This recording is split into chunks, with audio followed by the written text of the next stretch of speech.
As I've gotten older, it's become more and more important to me that I support my immune system and digestion. I'm always looking for a supplement that's not only good for my body, but tastes good too.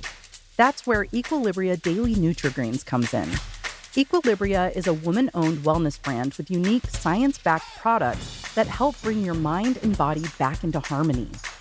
Daily Nutri-Greens contain an immune antioxidant and detox blend, along with prebiotics, probiotics, and over 35 fruits and vegetables. These greens are great because they're the quickest way to fill in your daily nutritional gaps, and it tastes good. Equilibria makes it easy to meet your nutritional goals. You can subscribe so you don't have to worry about running out, and you get 25% off each month. Head to myeq.com and use code RAIN for 15% off Equilibria's Daily Nutri-Greens and much more. That's myeq.com and use code RAIN at checkout for 15% off site-wide today.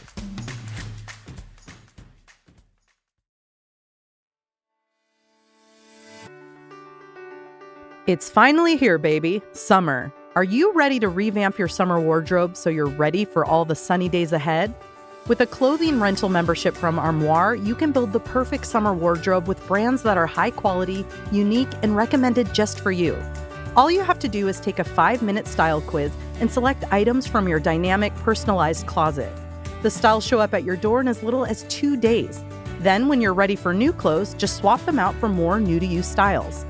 We all know the feeling. You open your closet, it's full, but you have quite literally nothing to wear.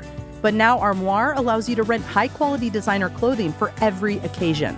Whether you're planning an outfit for date night, packing for a conference, or in need of a gown for a black tie event, you will be the best-dressed person in the room without ever having to brave a fitting room with fluorescent lights. Every time I get a new order, it really does arrive in 2 days. It's perfect for when I go on trips and want to try out a new top or dress without having to spend hours at the mall.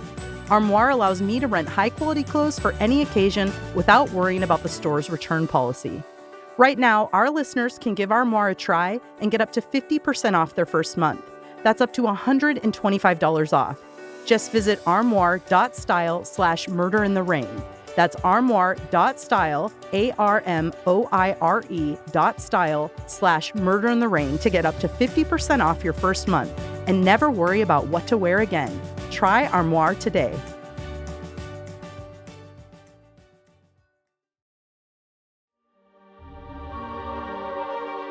The True Crime and Paranormal Podcast Festival is just around the corner. We'll be at the Denver Marriott Westminster July 12th through 14th, manning our booth, giving out stickers, selling merch, and facilitating a session on Sunday morning. There's still plenty of time to get tickets, and you can use our code RAIN15 to get 15% off your purchase. The True Crime Paranormal Podcast Festival is a great opportunity to connect with your favorite podcasts, those impacted by the cases we discuss, and other true crime fans and creators. We had a blast last year, and we cannot wait for this year. We think you will have a great time too, so join us. You can get your tickets at truecrimepodcastfestival.com, and remember to use the code RAIN15 at checkout for 15% off.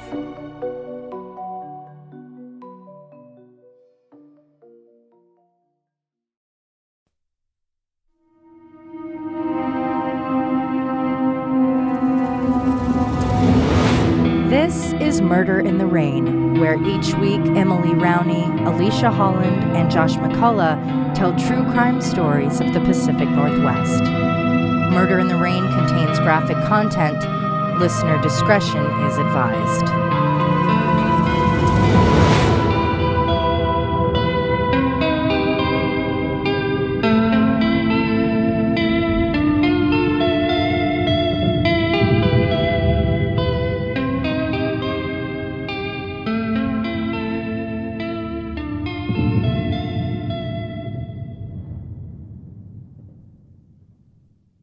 The word dynamite comes from the Greek word dynamis, meaning power. The average stick of dynamite is 1¼ inches in diameter and 8 inches in length, with each weighing up to 1/2 pound. Dynamite explodes in all directions, doing the most damage where it meets the strongest resistance. It has an explosion velocity between 10 and 20,000 feet per second. And this is a quote from the National Fire Protection Association. An explosion is a sudden, rapid release of energy that produces potentially damaging pressures.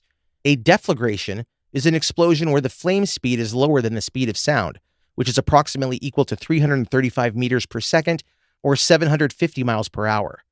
A detonation is an explosion where the flame speed is greater than the speed of sound. Detonations are louder and often more destructive than deflagrations. That's very interesting. I didn't know that. I didn't know it either. I learned so much about dynamite and explosives. But he's on a list. I'm a professional. I honestly could be. I did so much. I did a You're lot of research. Subject matter expert Well, now? just looking at like what nitroglycerin is made of, or dynamite is made of, and the different mixes, Mhm. and figuring out what was used in this. I think I might be on a list. I downloaded a Definitely. bunch of PDFs I have now about it. A high explosive is any chemical mixture that detonates with a reaction velocity of over 5,000 feet per second. Low explosives deflagrate rather than detonate. Their reaction velocities are 2,000 to less than 3,000 feet per second. Black powder dynamite is both efficient and hazardous. Though it has only 20 to 30% of the explosive power of full nitro dynamite, if that power is multiplied and applied to a human body, the effect is devastating. April 21st, 1955, was the last day of Oliver Smith's life. 12 sticks of black powder explosive had been bound with black tape and mounted to the underside of the driver's seat in Smith's 1952 Buick sedan. He'd been driving around Portland for 2 days, unaware of death waiting beneath his seat cushion. Oliver Smith parked in the lot at the Columbia Country Club in Northeast Portland, founded in 1925 and now called the Columbia Edgewater. Smith was a prominent attorney who worked for the legal offices of Crum and Walker.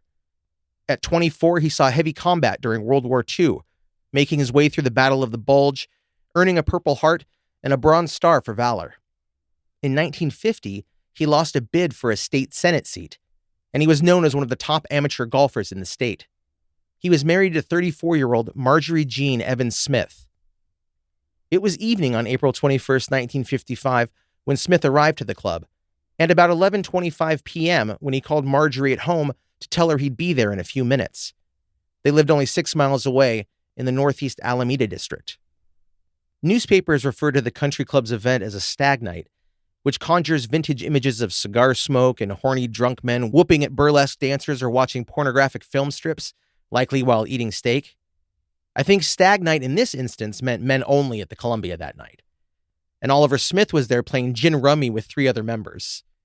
It seemed an otherwise prudish few hours, though maybe they used naughty playing cards like the ones I have linked in my sources. Smith got into his Buick at 11:30. He turned the key, tapped the starter switch, and died instantly in a blast which destroyed the vehicle and obliterated the 35-year-old attorney and new husband. The damage to Oliver Smith's body was so extreme, it took 2 hours to identify his remains.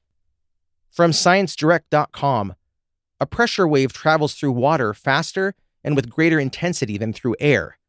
Another well-known difference between air and water is that air is compressible, whereas water is not. When blast wave impacts a human body, a small part of the wave is reflected, whereas the remainder travels through the body. As the wave travels through the mass of water-containing organs within the thoracic cavity, the chest, right? Mm-hmm. It also hits the delicate lung alveoli. When pressure builds up around the thin, soft walls of the alveoli, the gas inside gets compressed. This may cause the delicate alveoli walls to rupture, and internal bleeding may result. Excessive bleeding can seriously impede breathing and lead to death. Something else I didn't know about explosions. But that would be more if you were at a distance, or Correct. is that the slowed down version of what happened to him? Yeah, he was less than a foot away from it, so it Okay. was that It was on a just- massive scale, yeah. yeah. The Eugene Guard newspaper said the car's roof was found 50 yards away, and its windshield was found Wow. 150 yards from the explosion. Dang. From a United Press article, Smith was blown to bits. The blast demolished the car and blew Smith into the grill of another car about 20 feet away. The Oregonian described that Smith landed only 3 feet behind his vehicle.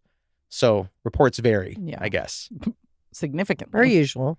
There were no witnesses to the explosion, but Martin Stout, a bartender at the country club, heard it and, seeing the flaming wreckage, ran outside, emptying fire extinguishers onto the blaze. It was later found that the week before the car bombing, Oliver Smith had applied for a permit to carry a concealed firearm.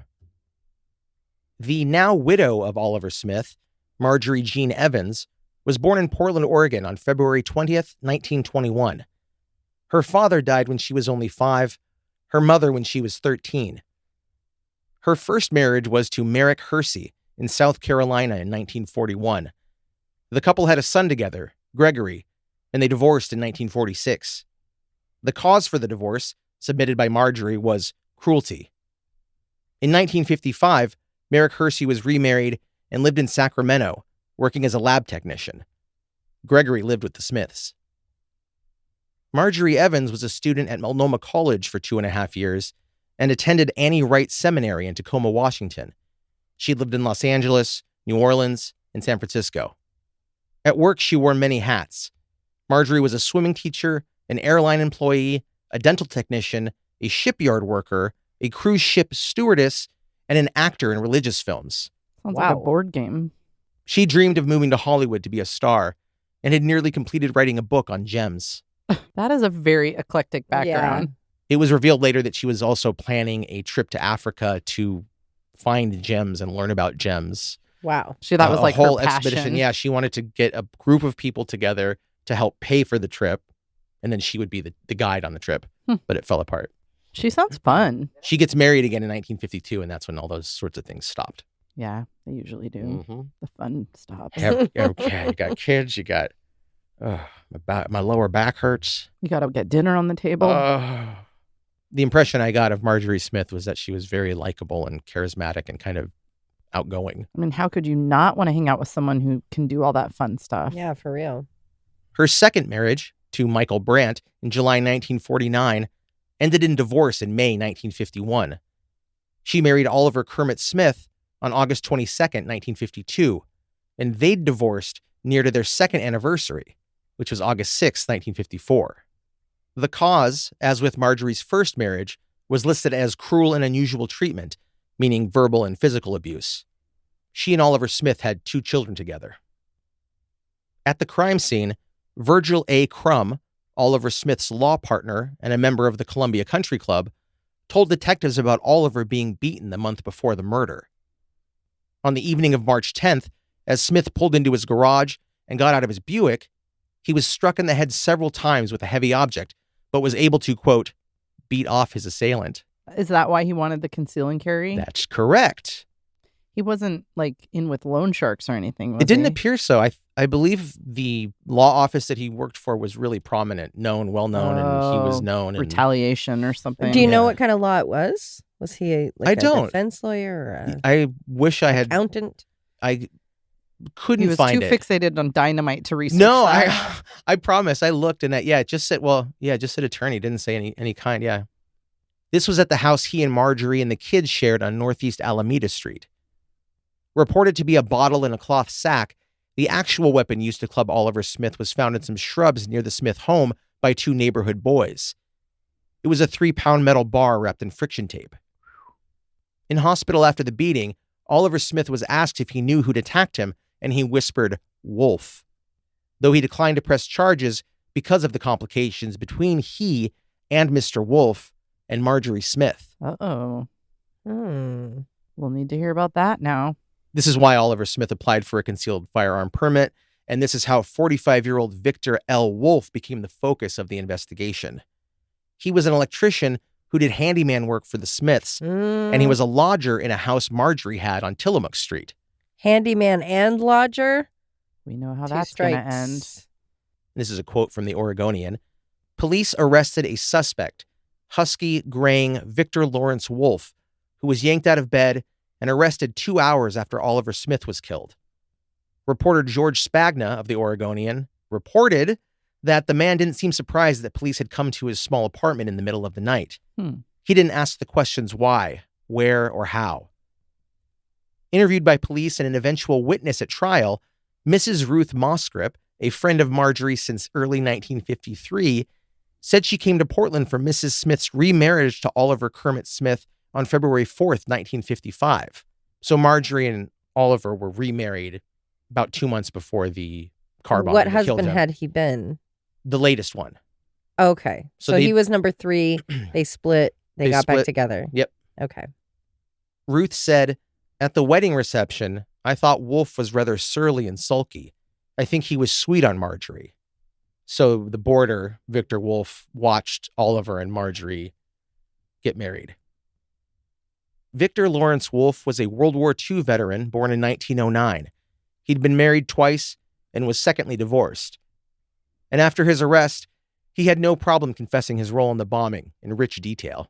Oh, he just straight up confessed? Immediately, the moment they had him in cuffs, he was happy to. Wow. He's like, well, I did it.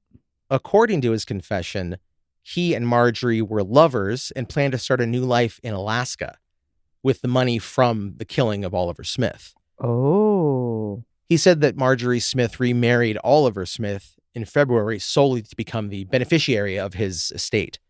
Victor Wolf said further, Mrs. Smith bought him a revolver to shoot her husband, but his nerve failed. And the truth of the .38 revolver is that it once belonged to Oliver Smith's father, and Oliver Smith received it. He was bequeathed it after his father died. And that was a gun that Victor Wolf said Marjorie provided him. But he chickened out on the assassination that was going to happen with the gun because he didn't want anyone to hear it, I guess. After he was going to kill him with the gun and he failed at that, he was going to beat him to death with that metal bar. And he failed at that. Okay. And then... So he's not the best hitman in the world. No, but he keeps trying. That's all that counts. You got to get back up on that horse. Victor Wolf was so thorough in his confession that he led police to a fuse box in his room where they found the pistol and a set of Oliver Smith's car keys. Wires and tape found hidden in a vent in Wolf's car and room matched collected items from the crime scene. After watching Jagged Edge yesterday, I'm on edge to know whether or not he was just jealous and watching from afar and wanted to take him out, or if she actually was involved. wanted him to do it. We'll see. Or will we? Ah. Wolf's version of events went like this. Marjorie had him over to the Smith home on April 20th to assemble a swing and playground in the backyard for Susan's 3rd birthday, which was that day. He brought 12 sticks of dynamite with him, stowed them under the driver's seat in Oliver Smith's Buick, and ran wires under the floor mat to the ignition, but left them disconnected. On April 21st, Wolf drove to the club after Smith and finished wiring the device to the car's starter. Whoa, bold. From Offbeat, Oregon, he'd bought the dynamite in 2 different stores near Malala, and he and Marjorie had traveled to Ridgefield, Washington to buy the detonators, he said. And when he guided detectives to the spot where the picnic happened on the way back from Ridgefield, detectives found cut-off pussy willows that ended up matching ones in a vase in the Smith home basement. On this trip to get dynamite and detonator caps that they went on, they had to go to Malala, and then they had to go up to Ridgefield, I think, to get the caps. And on the way back from getting these detonator caps, Victor Wolf and Marjorie Smith stopped on the side of the road, had a picnic, and were testing the detonator caps to see if they would go off. How romantic. And when this was happening, or before, maybe before, right when they were going to leave, a school bus driver drove by and saw them. Could identify them. He's like, oh yeah, that guy had a brown Mercury sedan and he looked like this. Victor Wolf is pretty striking and tall. Kind of looks like David Byrne from Talking Heads, but with a gray crew cut. Okay.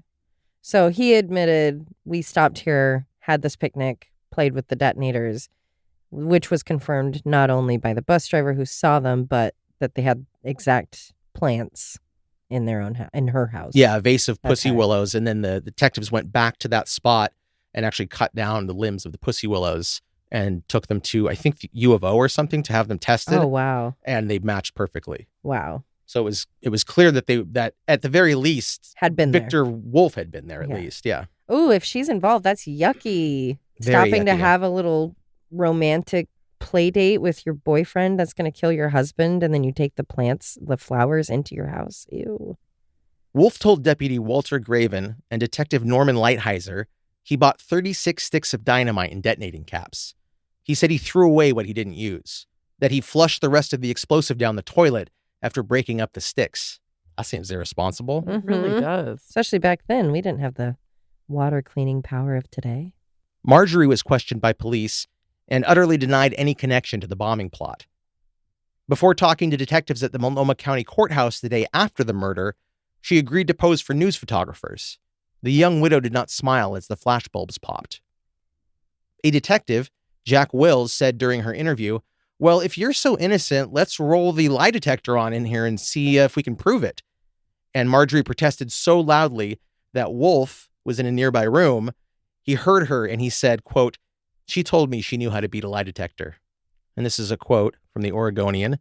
Pretty Marjorie Smith denied the story, called Wolf a repulsive old man, and sobbed, "I've never heard such twisted, terrible things in all my life." But Victor Wolf stuck to his story.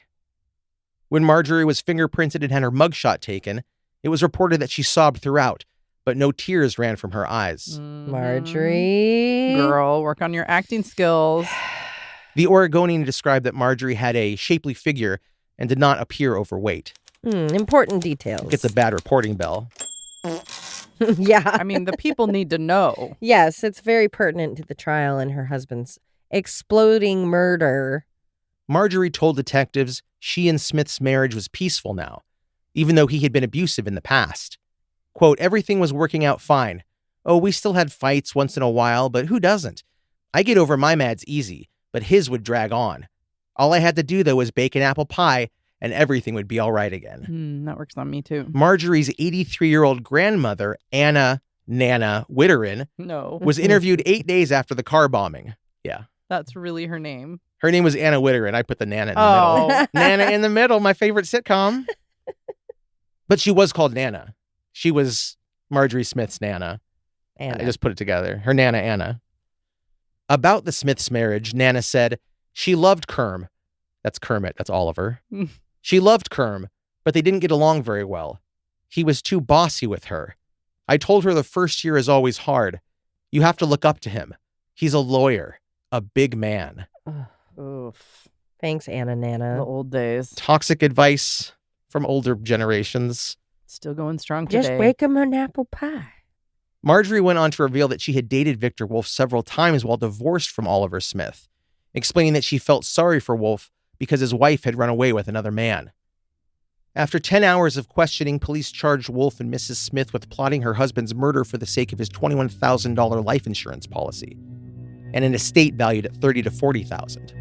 Today, the value of that insurance policy and estate would be close to $700,000. The day after his arrest, Wolf told a reporter, "I wish I had never met her, but I still love her. All the time I knew it would never work out, but for some reason I did it."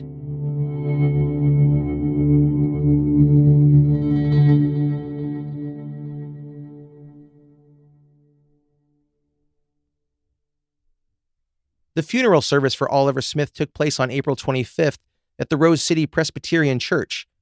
Only 6 of Smith's relatives attended.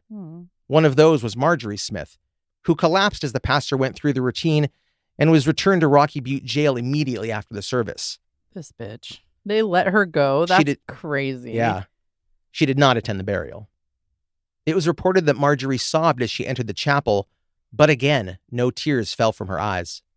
That same evening, April 25th, county officials arranged for Merrick Hersey, Marjorie's first ex-husband, to meet with her at the Rocky Butte Jail to discuss matters with their son Gregory, who was 12. Merrick Hersey is someone that Marjorie alleged abuse against, and for a time she was living in Placerville, California, and there was a record of her going to the police to ask for protection against him in case he showed up. They were dating? They had a kid together. Yeah, they had a kid. That was her first husband. Oh, the first husband. Yeah, They yeah, were yeah. divorced, Okay. and yep. As Hersey entered the room, Marjorie covered her head with her blanket and moaned, "No, no, no." She was eventually able to speak to him, but would not look directly at him. When Merrick Hersey first met with law enforcement officers in Portland, he told them within the last 18 months, Marjorie had asked him about a lethal, untraceable poison. He was a lab technician for a chemical company.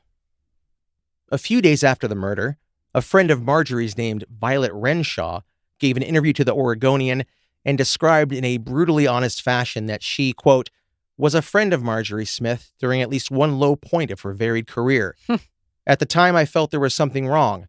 She acted more as if Oliver were a meal ticket than a man she loved and was going to marry. She helped the young brunette financially and otherwise. She believed Marjorie was both a liar and a dreamer. Marjorie represented herself as being destitute when she came to Placerville early in 1952. She was pregnant at the time with now 3-year-old Susan Smith and receiving money from Oliver Smith the entire time. Violet Renshaw continued to spill the tea. She said Marjorie hadn't displayed any love for Oliver Smith during 2 visits he'd made to Placerville shortly after Susan's birth. She claimed Marjorie was, quote, consorting at the time with a woods worker, a pole peeler, despite the fact that Oliver Smith was helping to support her. Eventually, this man just, quote, faded out of the picture. Regarding a dozen letters Marjorie Smith had sent Mrs. Renshaw after moving to Portland with Oliver Smith, I answered 2 of them, then stopped writing. All she had to say was about the fine china and silver and other things she had gotten in the marriage to Oliver. She wrote in great detail, and it disgusted me a little. Marjorie's trial was set to begin in Portland, but was moved 50 miles southwest to McMinnville. Circuit Judge James Bain reasoned that the unrelenting media scrutiny toward the case provided an undercurrent of feeling that the defendant is guilty, if only the state can prove it. The jurors were housed in a sectioned-off wing at the Hotel Oregon, and there's a photo of the jury, pre-trial, in the jury box in court, printed on the front page of the newspaper. Oh my gosh. I didn't know they did that, and I can't understand why. What a wild time. 12 people, their faces and their names. It's like the original reality TV. Like, Yeah. here are the, they're like a B-list celebrity at that point. If you'd like to take your displeasure out on them later, Yeah. Oh my you God. can find If they've them. sent your loved one to prison, Oh God. my goodness. the original doxing. During the trial, Marjorie was housed in a cell at the rear of the courthouse. The trial began on October 25th. The prosecution alleged Marjorie and Victor Wolf plotted Oliver Smith's murder over a game of Scrabble. The jury was also told of an attempt to blow up Smith in his car on March 31st, but the device failed. Prosecutors followed Wolf's lead that he was Marjorie's sex slave who set up the bombing after she refused to continue having sex with him. Bruce Spalding, Marjorie's defense attorney, insisted there was no affair, that she and Victor Wolf's relationship was businesslike and most honorable. Bruce Spalding wrote in a memoir and retrospective that, quote, all during the trial, I could feel a vibration from Marjorie sitting behind me, shaking with fear, which makes sense as her punishment could have been a gas chamber death sentence. Also in this unpublished memoir of Spalding's, he described that while Marjorie Evans was dating Kermit Smith in Portland, that's Oliver Smith, she was also still seeing her former husband, Merrick Hersey, a lab technician who lived in Sacramento with his second wife. The one that she claimed abused her. Yes. Marjorie and Hersey flew to Miami for an illicit weekend together in 1951. This is before she met Oliver Smith. They talked about abandoning their lives and starting anew in Florida. They soon came to their senses and returned to their respective homes, but their longing lingered. Months later, Marjorie gave birth to a daughter and married Kermit Smith. There was a strong suspicion that Hersey was the father of the child, Spalding recalled in the memoir, but Marjorie never did admit that. A prosecution witness, Thomas A. Marlin, 37, a butcher, knew Marjorie for 12 years. 2 weeks before Smith's death, she met with him. Quote, she asked my aid in getting rid of Smith. I turned her down. After his testimony, Bruce Spalding noted that Marlin had spent 3 years in prison for robbery, and therefore his testimony was unreliable. Marjorie cried throughout her testimony. She detailed the night of the murder, telling the court that Oliver had called there just before the explosion and that she learned of his death when a reporter called the house at midnight. She recalled calling the reporter back to ask if it was a joke and then waking up on the floor after passing out. She denied any involvement in the murder. Victor Wolf's testimony was a repeat of his lengthy initial confession, with the attack in the garage, multiple failed attempts to kill Smith, and a statement that made Marjorie go rigid in the courtroom. Wolf said after the first car bomb failed to go off, Marjorie suggested they use 12 dynamite sticks, up from 10. He said Marjorie was afraid 10 might not be enough, and she didn't want a cripple on her hands the rest of her life. Oh, boy. That's all alleged by the person who actually did the bombing. So, but pretty spicy. Yeah. In closing, the prosecution's statement was basically, if the pussy willow limbs fit, you cannot acquit. Did you just make that up? I wrote it days ago. It was a 13-day trial, and the jury deliberated more than 15 hours before acquitting Marjorie Smith of murder. No. Yes. Screams echoed throughout the courtroom, when the court clerk read the verdict. No way. I did What? not see that coming. I know. After the verdict was read, Marjorie went to each juror and thanked them. Ugh. She was weeping, as was Bruce Spalding. Now, do you know the vote? Did they release? I didn't. I don't know if it had to be unanimous. I don't know. I wish. I don't Shocking. know Wait, if I but saw that that's anywhere. just her. Yes. Okay. Victor Wolf has not been on trial yet. Okay. Spalding wrote that he was told the day the verdict was announced, Portland newspapers sold more copies than any day in history. Of course they did. She must Wow. have been good looking, huh? She was, pretty For and the kind time? of plain. Yeah, I mean, she was. But also a bit of a fringe lifestyle. All those jobs, all those husbands, kids from different spouses, for back then. It's like we're talking about watching Below Deck or something. Yeah, it's it's a entertaining. real drama. Oh, and it's been all the especially- relationships. But yeah, especially for the time where you're supposed to be prim and proper, and we don't talk about divorce, and we don't talk about cheating, and we don't do those things. Supposedly, she was a real outlier in that way. So it would be juicy. Quite juicy. Yeah, it was a total media circus. And it was weird. The newspapers started just referring to her by her first name, which I thought was kind of weirdly it was personal. It was that popular that her name everyone alone, knew. her first name was known. Yeah, exactly. Wow. In January 1957, Marjorie Smith regained custody of her daughter Susan, but then lost it to Oliver Smith's sister, Ellen Hightower, who lived in California. Good. This was after a family court hearing where Marjorie insisted she was a good mother, but she had trouble responding to various disquieting facts about her history. And this is all a quote from the Oregonian. She said that when her first husband went overseas during World War II, she was raped and had a baby, which she put up for adoption. Marjorie said she told her husband about these terrible events when he returned, but he divorced her anyway, claiming she had committed adultery. Pointing out that Marjorie Smith and Victor Wolf had had some sort of relationship, the case's appellate judge concluded that when Susan Smith got older, she would inevitably ponder the most unpleasant possibilities about her mother. And so it was best for the girl to have nothing to do with her. Wow. Ouch. Listening to the judge, Marjorie burst into tears. Whether innocent or guilty, moral or immoral, Marjorie Smith has been through 8 months of hell, the Oregon Journal wrote, referring to the murder trial followed by the custody battle. The newspaper added, "The widow is a woman alone. Old friends cut her in the street." I mean, maybe don't Well, kill your husband. yeah.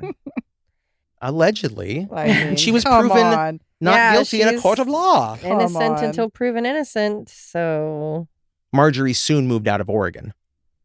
Virgil Crum, Oliver Smith's fellow attorney and co-worker/boss, died in 1958. On a slow news day in July, the Oregonian reported Crum had been feeding a waddle of ducks that were hanging out on his property.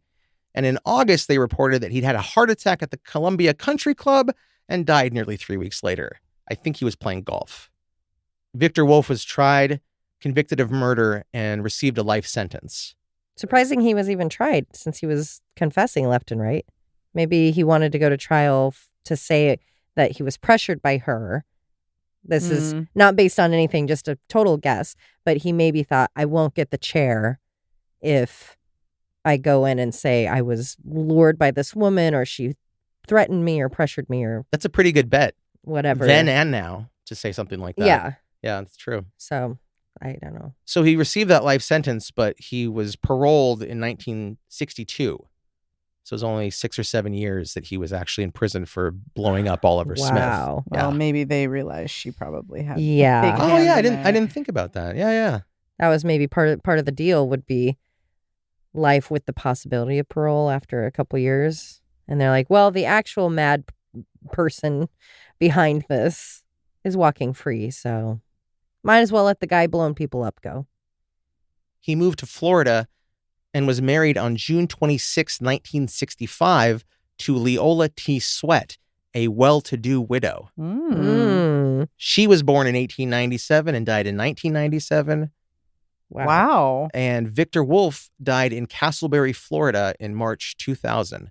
And he had worked as an electrical contractor, I think, in his last years. Wow. Quote, Marjorie, for her part, worked hard to keep a low profile. She didn't collect the life insurance for Oliver's death, so she took a job running the gift shop of the 33,000-ton luxury liner SS America that operated between New York and Europe. Bruce Spalding, however, knew where she was. She was living in Texas, apparently happily married. He He wrote that in a memoir that sat in a cardboard box for years before his own granddaughter found it. So after she did the boat, she moved to Texas? Yeah, moved to Texas. Oh, okay. Why Yeah. do you think they didn't publish?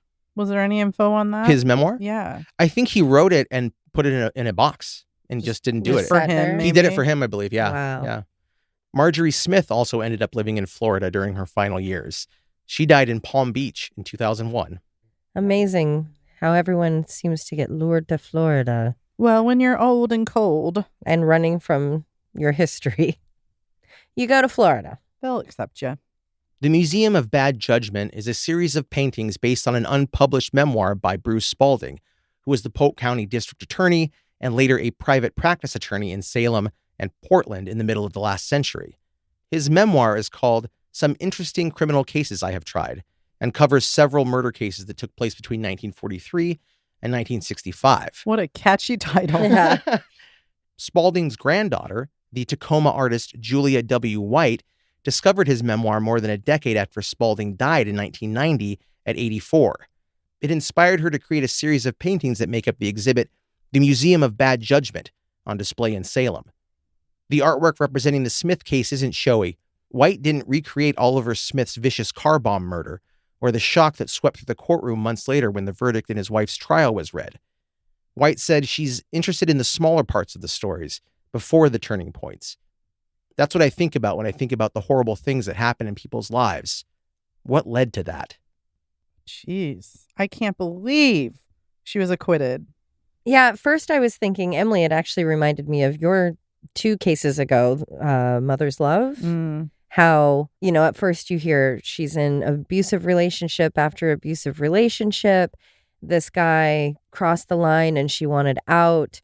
You can't be mad because she's a victim of this guy. And then you hear That she has a record. has a record. She keeps going back to that. Not that abuse victims don't, but she keeps starting relationships and Yeah. you're not hearing anywhere the abuse that was taking place. It makes you wonder if any of that was true. And I do feel like, and again, this is just a speculation based off of what you've told me off a piece of paper, Josh. But I feel like I'm sure everyone has, but I've definitely known a couple of these people that have the jack of all trades, the master of none, and 45,000 jobs / hobbies / Constantly moving, constantly going, and you're just not quite sure what the deal is. big plans Yeah. that fizzle. Yeah, totally. And relationship to relationship. Mhm. So picturing her as that kind of person, and if she obviously had some sort of charm. Yeah, it's shocking. She was found not guilty. The photos where she's upset or crying, you can't really tell, but in pictures where she's smiling, she does beam. I'm not doing what they're doing and saying she was so beautiful, Right. but you can see it. Yeah. And I know people like that where they may not be like the most attractive person in the room, but when it's something about their like cadence and their Yeah. smile, and then they really do light up the room. Uh-huh. Yeah, that's really surprising. And not that guy should have had less time. But Victor Wolf? Yeah. Maybe they considered it sort of a black eye for them Yeah. Also, to we still don't- have him. Yeah. in We don't jail. know his exact charge. I think it was first degree. Was but it I'll really? check. Yeah, I but can it also check. could I have don't been know. for having explosives, or because in a way you could see if an alluring person is promising you money. Hey, I'm going to get all this money afterwards. We can be together. I'll give you half. I think he was just mesmerized by his love for her and then realized, oh, wow, how did she? Wow. Because he regretted it later, right? He said that. Oh, big time. Yeah. That he still loved her, but he regretted having done it. And he didn't know why he did it. And the fact that he couldn't do it those other times because it was too intimate. I couldn't shoot him. That's too intimate. I couldn't beat him But to the death. That's bomb too intimate. was like hands off. yeah. Mm-hmm. And so that's where I kind of think of I don't want to be. I'm not this cold, horrible monster that's, oh yeah, let me do it. It's a transactional thing, not a desire of his. I feel like we've seen a lot of cases, though, where a first-time offender doesn't get very many years Yeah. in jail. They're let out early because of overcrowding or Right. good behavior or what have you. It's not shocking. And I didn't see that Victor Wolf had any sort of record previously. I saw one tiny jail stint for speeding. That was it. That's insane. So, Jail for speeding? Yeah, yikes. Glad they don't do that anymore. Yeah, you'd be put away. Or maybe I think maybe hey, you got to, that was reckless or whatever. You got to come down here Right. and give us $50 or whatever the Yeah. hell they did. Also, I didn't say earlier, did I say that it was connected to not connected to, but it was in the same time as the Meyer and Frank bombing that I talked Well, about? I recognize Oh. Spalding. Yeah, I think he was a part of that. Mhm. And it was 6 days before. The Meyer and Frank Whoa. bombing happened 6 days before So this it's just bombing. bombs left and right. Can Yeah. you imagine that? We're just home watching the news. A bomb went off at a huge department store, and a man was murdered when his car blew up. And then this bomb happened over here. That would Dynamite be was crazy hot. feeling. At the same time, too, in Portland Dynamite and was Vancouver. Ozempic of its time. So hot right now. At the time as well, where all these bombings were happening, there were also tons of hoax calls made to schools and businesses. And they were like, fake extortion calls, but it was happening everywhere. Schools were being evacuated and That's all this chaotic. crap. I feel like that But- happens after these big events. Yeah. and Yeah. It's really sad. Yeah.